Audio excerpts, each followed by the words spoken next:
Hi there guys, welcome back to my channel. Today in this video I'm gonna be sharing with you a sew with me sew sampler box enchanted in April. This one was a box from April 2024. It's a beautiful collections from Moda, and this one is actually a new kind of like color for me and a new fabric designer for me as well. So we got this needle minder, which is super cute. It has the same pattern as the one that we are going to do today, and then we have a sticker for the first block. And then we also have this crafty clutch quit as you go quit, which I'm going to make in the future as well. Hopefully if I get to record that, I'll share that with you. But today we're going to be doing this Bobbin blooms quilt pattern. This one is an exclusive to the box itself, but if you want to win this one, if you are not subscribed to the sew sampler yet, I do want to give this away at the end of this video. So if you want to win it together with a voucher to Fat Quarter Shop, make sure you stay along until the end of the video. In case if you are new to the sew sampler, the sew sampler also comes with the block of the month, and this year we're actually doing the baskets, which is very interesting, and I think I am going to follow along, but I haven't picked my fabric yet. And then also in the box was this beautiful journal, and this one has one side on grid and then the other side is lined. I took this one early and I forgot to put it back in, but anyway, I am hoping to actually use this for all the quilty plans that I have for the future. So we are going to start with this fabric. I am going to go through a little bit of the fabric so we can actually look at how beautiful and gorgeous that is. It is a soft color, not really my usual colors, but I am in love with it. I just feel like by the end of this project I wanted to get some more of this flower girl.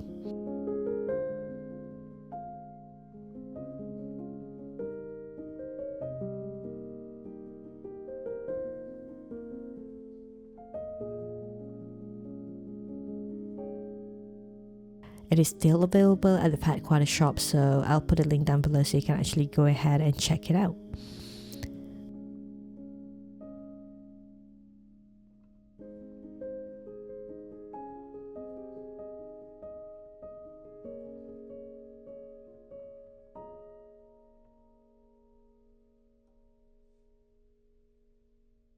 First thing that I'm doing here is actually I'm going to remove the fabric that I'm not going to use. So I know in the pattern itself it shows the diagram for the cutting, which I love in patterns, and I know that I'm not going to use this side at all.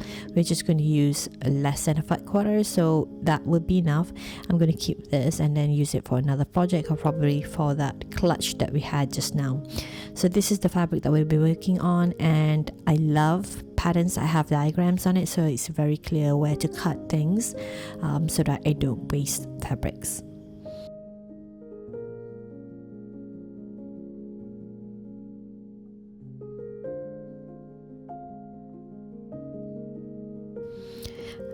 So for this, I am actually going to be cutting strips of fabrics for the sashing and also for some bits of the blocks. So I am using my stripology ruler whenever I can, especially when I'm cutting lots of strips. I just find it very, very accurate that way, and it makes it so much easier.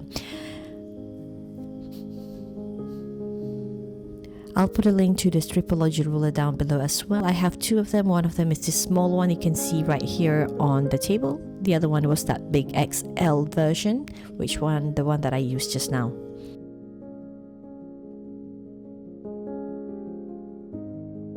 Now, if you notice, I like to use all different kinds of rulers when I'm cutting. It's not really necessary, but I do find holding the rulers that is the right size for the particular blocks or units, it's actually really helpful for me to just get it more accurate, but it's not really necessary.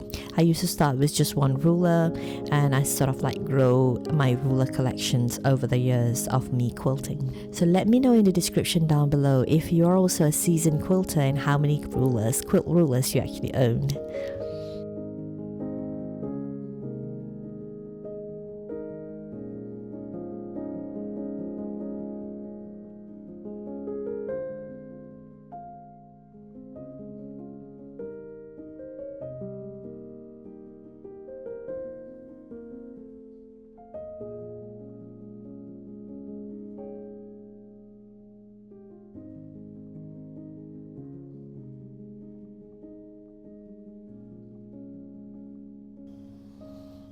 I'm pinning all my pieces with the label.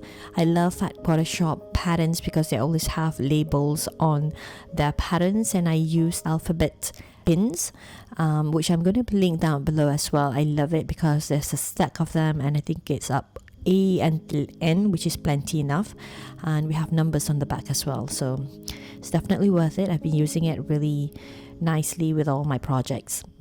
So I use this design board to actually place all of my units, and then I start stacking the chain piecing process. So I'm just stacking that along, and I'll do this on my cutting table, but it makes it so much easier for me to carry it to my sewing table when I put it on this design board. I have a link to the tutorial of this design board. You can actually check it out. I'll put a blog post down below too, so that you can check it out.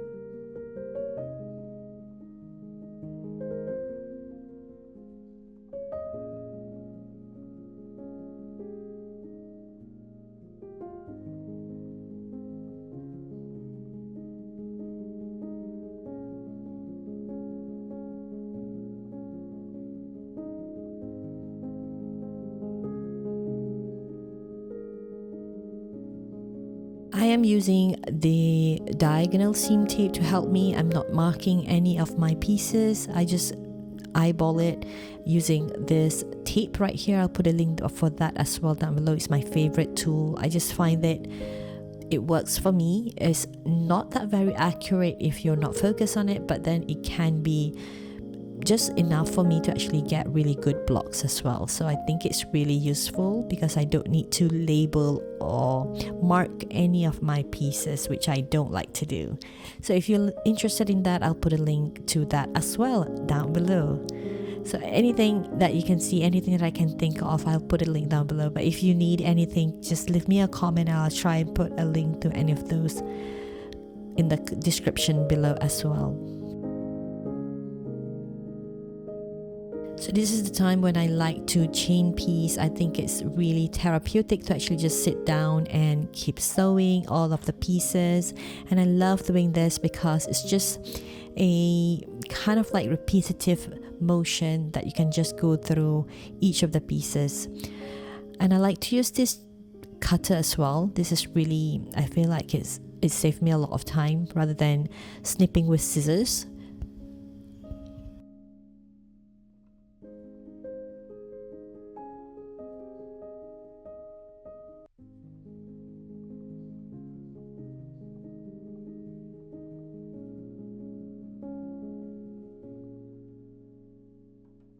I am trimming off the leftover pieces right here, the ears of these snowballs, the leftover. I'm not going to keep this as very small pieces. I usually, if it's less than 1 inch, I'll throw it away. I normally do this at my sewing table, so where my sewing machine is, just next to my sewing machine, as you can see here. And I'm using this smaller, longer kind of ruler, which I love to have around my sewing table. So the labels really help me kind of like just pick up the pieces, especially for the patterns by Fat Quarter Shop, because they are all labeled using alphabets, which really makes it easy for you to kind of pick it up rather than measuring again your units. But since this is a rather big square, if you want to be safe with this diagonal seam, I sometimes do this as well. Like I press them and you can see the line right there, and just sew on the line, so you don't have to mark it either, but it helps guide your straight line for that diagonal line all the way. So I think I did that for all the rest of it because it was quite big and I couldn't really see it using the diagonal seam. Again, the trimming, this time I'm keeping this half square triangles. I like to use it for paper piecing, or sometimes I like to just piece it again, like sew along the edges again to make a half square triangles, but this time I'm not going to take time to do that. Now it's time to press. Once everything is done on this piece, I am ready to actually go ahead to my pressing table and press them all.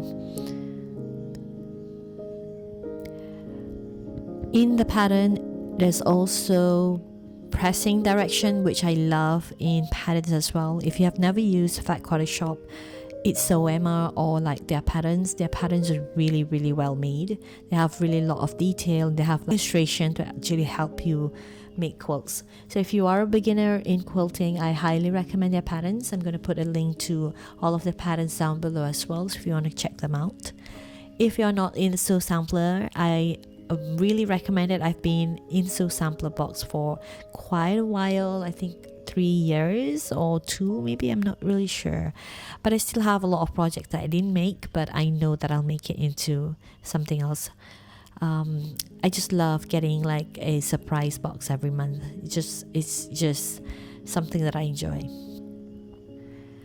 So again, back to the design board, I usually would stack all of the pieces so that I know which one to sew, and I like to do this like before I chain piece so that everything is organized. It makes it so much easier for you to chain piece as you do this.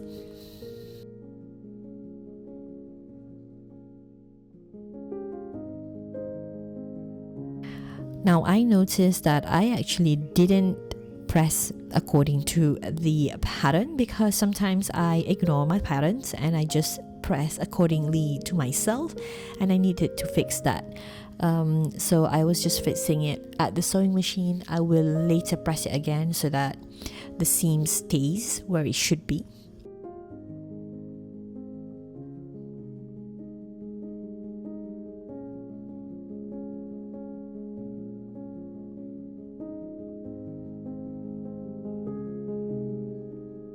See, this one was supposed to be pressed towards the printed fabric, but I didn't do that.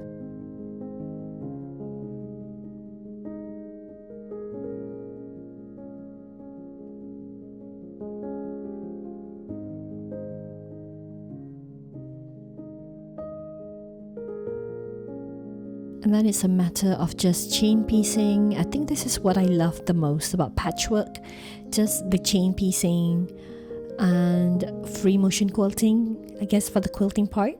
But it's just mindless thing that I can do while I listen to my Audible book or listen to music.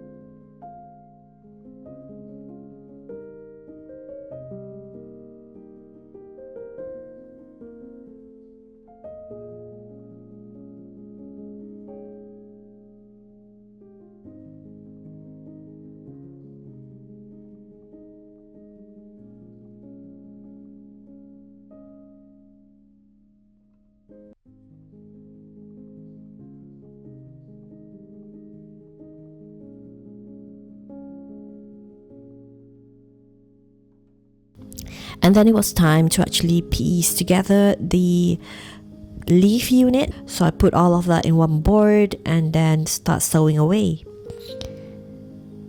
All the leaf unit in this quilt was the same fabric, so it was actually easy for me to just go through all of them at once. And sometimes I like to listen to podcasts. As you can see here, I listen to a lot of different podcasts, mostly about self-help. I just love getting a lot of information while I do my sewing. It's just the way I consume things.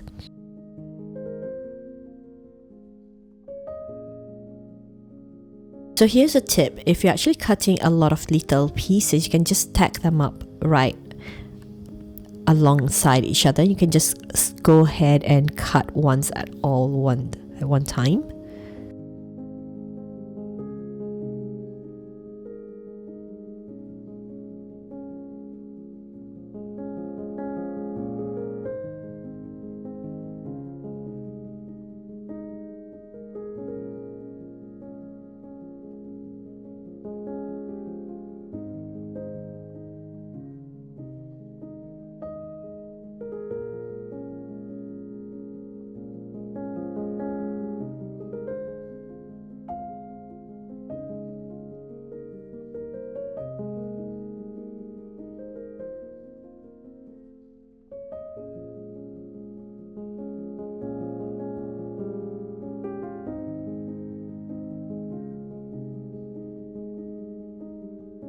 For units that have a lot of seams, I don't usually go to the pressing table in between the seams, so I actually just use my roller and then I will press it at the end of the unit, the whole unit.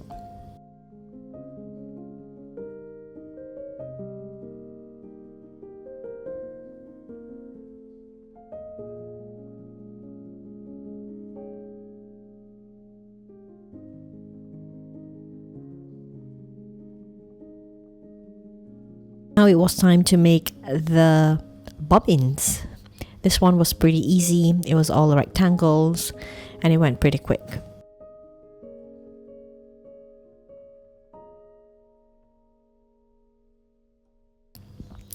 Now that I've got all of the units sewn, it's time to put them together. This was the fun part because you get to see the whole blocks come together. It's always fun to see the whole block coming together and seeing how good it looks. I mean, I absolutely love this one. It's so sweet. It reminds me of spring and I love tulips.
As I'm putting the sashing in between the blocks together, I found that I actually made a mistake. For one of this sashing, I noticed that it wasn't aligned very well and I ended up one of them being longer than the other. So I did have to rip it out, as much as I didn't want to call my Jack the Ripper. I actually had to once at least in this quilt making process. So it's time for me to get that seams off. So I just want to make sure that it is aligned from one block to another. I did slightly change the pattern because the pattern calls for the tulip to be one upward and then one downward, but I wanted all of my tulips to be upward because that's how flowers grows. So I just wanted that all of them is actually facing upwards. So I did have mine, all of them upwards, and I love how it turns out. So this is it on the quilt wall, and I had to actually sew the sashing or the rows together. So that is how it looks like right now.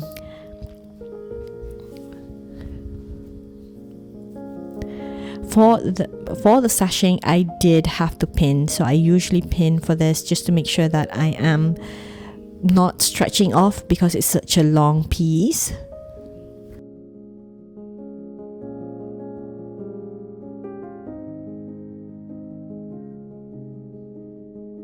So that's the last seam. So that is the last seam. So I actually had to press that out, and that is how it's looking on my bed. I just have to baste it and quilt it. So if you want to follow along with the quilting process, make sure you click like, subscribe and follow along. Turn on the notification button. I will be quilting this on my domestic machine. Make sure you click subscribe, and I'll see you in the next video. Just before we go, if you want to win this quilt pattern together with a voucher to Fat Quarter Shop, leave a comment down below with the word bloom and tell me what you're working on, and I'll get to that ready in the next video. See you then.